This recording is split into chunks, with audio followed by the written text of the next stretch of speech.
মাদ্রিদের প্রাচীন Santa Cruz প্রাসাদে তখন শীতের আলোয় ঝলমল করছে। ঠিক তখনই এক কূটনৈতিক ঝড় ওঠে। আলোচনার বিষয়বস্তু কোনো ঘটনা বা আলোচিত ব্যক্তি নয়, বরং কোটি তরুণের বিনোদনের মাধ্যম টিকটক।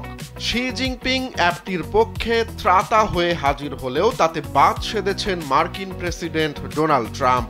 যুক্তরাষ্ট্রে তার টিকটক নিষিদ্ধের ঘোষণার পর যেন নড়েচড়ে বসে চীনা কর্তৃপক্ষ।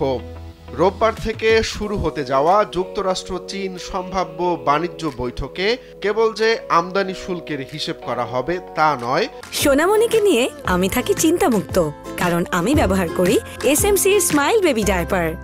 বরং আরও অনেক জটিল হিসাব নিকাশ অপেক্ষা করছে। হালে টিকটকের ভিডিওতে বুঁদ হতে দেখা গেছে মার্কিন তরুণ সমাজকে। ট্রাম্প একদিকে বলছেন টিকটক থাকুক আর না থাকুক তাতে তেমন কিছু যায় আসে না, অন্যদিকে হোয়াইট হাউস নিজেই খুলেছে অফিসিয়াল টিকটক অ্যাকাউন্ট।